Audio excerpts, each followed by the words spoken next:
நேயர்களுக்கு வணக்கம். நம்ம மல்லி சீரியல்ல இன்னைக்கு என்ன சுவாரஸ்யமா பார்க்க போறோம்னா, இந்த போலி ரேணுகா கூட முதலிரவுக்கு தயாரான நம்ம விஜயோட சுயரூபத்த ஒட்டுமொத்தமா நம்ம மல்லி கண்டுபிடிச்சு, இதுக்கான தண்டனைய கண்டிப்பா குடுக்கணும்னு நெனைக்கிறவங்க, மறக்காம இந்த வீடியோக்கு லைக் பண்ணுங்க. முதல் பொண்டாட்டி உயிரோட இருக்கும்போது, 2வது பொண்டாட்டி தேவையான ஒரு பக்கம் வந்துட்டு, இந்த நிஷாவும், கதிரேசனும் நம்ம மல்லிக்கு ஒரு செட்டில்மெண்ட்ட குடுத்து, அவள வீட்ட விட்டு வெளிய விரட்டணும்னு முடிவு பண்ணிட்டு இருக்காங்க. ஆனா நம்ம வெண்பா நான் இருந்தா மல்லி அம்மா கூட தான் இருப்பேன். இல்லன்னா இந்த ஒரு வீட்ல இருக்க மாட்டேன்னு ரொம்பவே அடம் புடிச்சுட்டு இருக்காங்க. ஆனா இந்த கதிரேசனோட சூழ்ச்சியில நம்ம விஜய் வந்துட்டு இப்படி மாறுவாங்கன்னு கொஞ்சம் கூட எதிர்பார்க்கலங்க. ஏன்னா ஆரம்பத்துல நம்ம விஜய இந்த ஒரு வீட்டுக்கு கூப்பிட்டுட்டு அந்த காரணம் என்னன்னா, "நீ வந்துட்டு மாப்பிள என்ன பண்ணுவீங்கன்னு எனக்கு தெரியாது. என் பொண்ணு வந்துட்டு கூடிய சீக்கிரத்துல குணமாகணும். இந்த ஒரு மனநிலை பாதிக்கப்பட்டது கண்டிப்பா சரியாகணும். அதுக்கு மல்லிய விட்டுரு, அந்த ஒரு வீட்ட விட்டுரு. எங்க வீட்டுக்கே வாங்க நீங்க.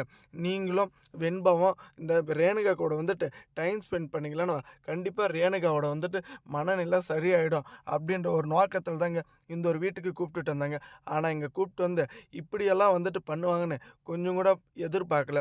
நம்ம மல்லிக்கு சரியான மோசடியா இந்த நிஷா வந்துட்டு பதிலடியாவே குடுத்துருக்குங்க.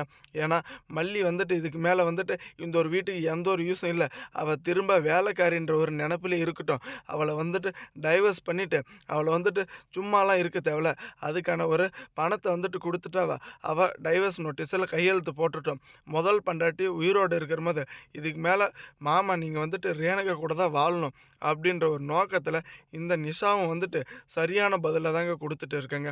ஆனா இவங்க சொல்றதெல்லாம் வந்துட்டு ரொம்பவே முக்கியம் கிடையாதுங்க. நம்ம விஜய் வந்துட்டு என்ன முடிவு எடுப்பாங்கன்றது தாங்க ரொம்பவே பயமா இருக்கு.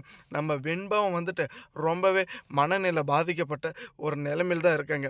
ஏன்னா இந்த ஒரு வீட்ல நம்ம வெண்பாக்கு நிம்மதியே கிடையாதுங்க. எப்ப பார்த்தாலும் மல்லியம்மா தான் வேணும். மல்லியம்மா கூட தான் நான் இருப்பேன்னு ரொம்பவே புடிவாதமா இருக்காங்க. ஆனா, அந்த நிஷா இருந்துகிட்டு ஒரு பக்கம் கதிரேசனோட மொத்த சொத்து மதிப்பு இந்த மல்லி வந்துட்டு உரிமை கொண்டாடுருவாளோ! அப்டின்ற ஒரு நோக்கத்துல நம்ம ரேணுகாவ இந்த ஒரு வீட்டுக்கு கூப்ட்டுட்டு வந்துட்டாங்க. ஆனா, நம்ம ராஜேஸ்வரி சொன்ன மாதிரி எல்லாமே இப்ப கரெக்ட்டா தாங்க நடந்துட்டு இருக்கு. ராஜேஸ்வரி ஆரம்பத்துல நம்ம விஜய் கிட்ட இருக்கிற சொத்து மதிப்பை ஏமாத்தி எப்படியோ அவளுடைய பேருக்கு மாத்திக்கிட்டாங்க. அதே மாரி நீ வந்துட்டு உன்னுடைய பேருக்கு மாத்திக்கினா மட்டும் தான் அந்த ஒரு வீட்ல நீ நிரந்தரமா இருக்க முடியும் நிஷா. இல்லன்னா உன்ன வந்துட்டு கண்டிப்பா முட்டாளாக்கிடுவாங்க உங்க அப்பா. ஏன்னா இப்பவே வந்துட்டு இந்த ரேணுகா பக்கம் மனநிலை சரியில்லன்னு மொத்தமே வந்துட்டு இந்த விஜய பாத்துக்க சொல்லியிருக்காங்க. விஜய் பேர்ல உறவு கொண்டாடிட்டு இருக்காளே இந்த மல்லி. அவளும் அவங்க பெரியம்மா இந்த அன்னபூர்ணி தான் வந்துட்டு உங்களுடைய மொத்த சொத்து மதிப்புக்கு உரிமை கொண்டாடுவாங்க. நீயே கொஞ்சம் நல்லா யோசிச்சு பார்த்துக்க. உங்க அக்கா முக்கியமா? இல்ல இந்த விஜய் வந்துட்டு மல்லிக்கு தானமா குடுக்குற இந்த சொத்து மதிப்பு முக்கியமா? ஏன்னா, ஒரு பக்கம் நம்ம விஜய் வந்துட்டு இந்த ஒரு நிலைமையில இருக்கிறதுக்கு காரணமே பார்த்தீங்களான்னா, நம்ம ராஜேஸ்வரி தாங்க. எப்படியோ திட்டம் போட்டு ஏமாத்தி நம்ம விஜய் கிட்ட இருக்கிற மொத்த சொத்து மதிப்புமே புடுங்கிக்கிட்டாங்க. ஆனா, இப்ப நம்ம மல்லி மேல வந்துட்டு என்னதான் இந்த ரேணுகாவுக்கு கோவம்னு கொஞ்சம் கூட புரியலைங்க. ஏன்னா, நம்ம மல்லி இருந்த இடத்துல நம்ம விஜய வந்துட்டு இப்ப பார்த்துட்டு இருக்காங்க. இப்படிப்பட்ட ஒரு புருஷன் கிடைச்சா ரொம்பவே சந்தோஷமா இருக்கும். இப்படிப்பட்ட புருஷன நான் வந்துட்டு அவ்வளோ சீக்கிரம் விட்டு தர மாட்டேன். விஜய் உன் கூட எனக்கு வாழணும்னு ஒரு ஆசை வந்துருச்சுன்னு இந்த ரேணுகா வந்துட்டு முடிவு பண்ணிட்டாங்க.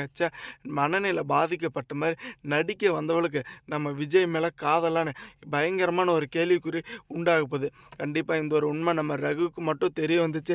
என்ன நடக்க போதுன்னே தெரியாதுங்க. பணத்த மட்டும் தான் ஏமாத்திட்டு திட்டம் போட்டு வீட்ல இருக்கிறவங்கள ஏமாத்த சொன்னேன். ஆனா நீ விஜய வந்துட்டு நம்ப வச்சு மோசம் பண்ணிட்டு இருக்கேன்னு ஒரு பக்கம் பயங்கர குழப்பம் வரப்போதுங்க.